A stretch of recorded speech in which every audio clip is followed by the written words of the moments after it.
مبسملا ومحمدلا ومصليا ومسلما أما بعد قال الله تبارك وتعالى في كلامه المجيد والفرقان الحميد أعوذ بالله من الشيطان الرجيم بسم الله الرحمن الرحيم إنما يخشى الله من عباده العلماء اللهم صل على محمد وعلى آل محمد كما صليت على إبراهيم وعلى آل إبراهيم إنك حميد مجيد اللهم بارك على محمد وعلى آل محمد كما باركت على إبراهيم وعلى آل إبراهيم إنك حميد مجيد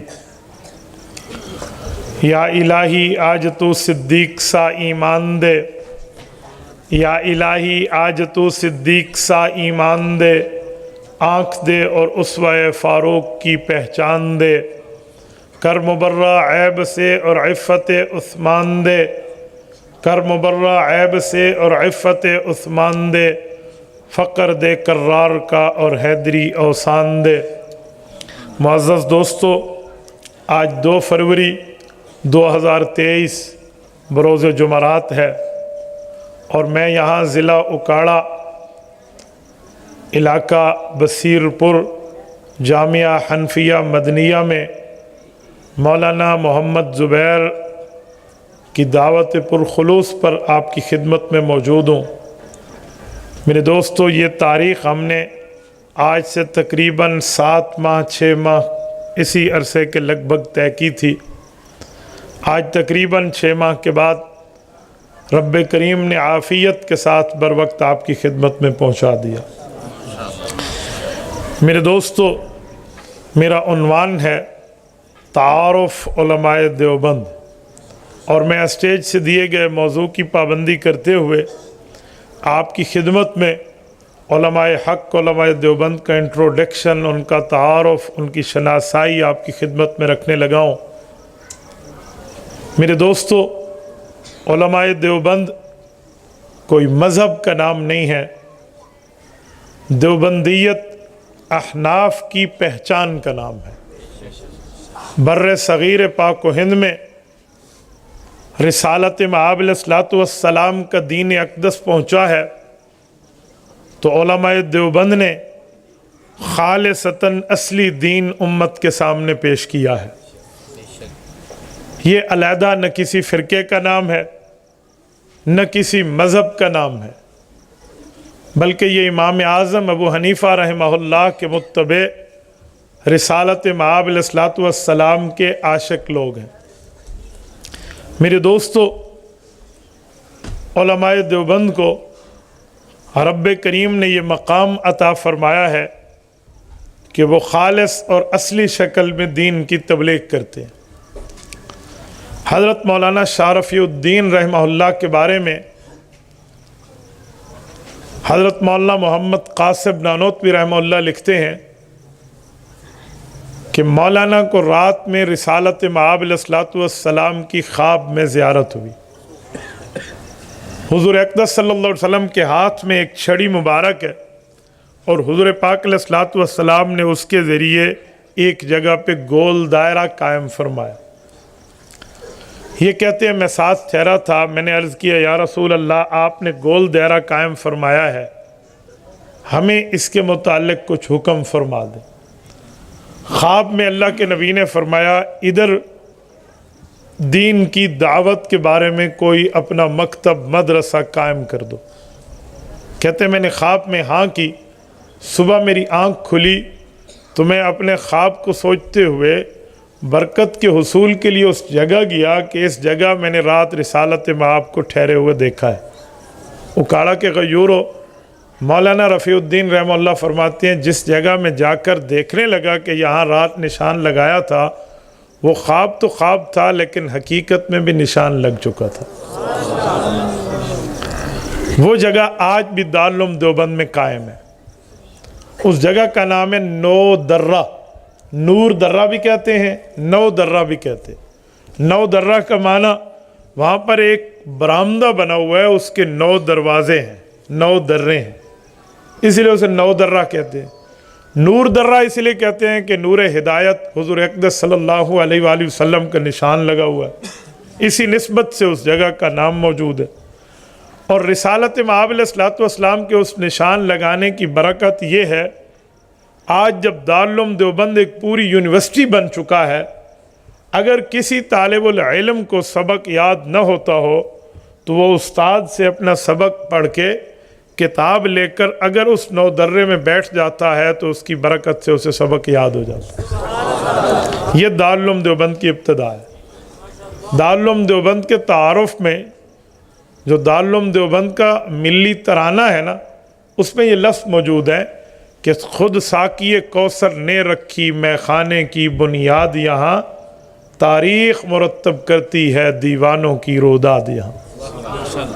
یہ ہے رسالت مآب علیہ الصلوۃ والسلام کا بنیاد رکھنے کا مطلب۔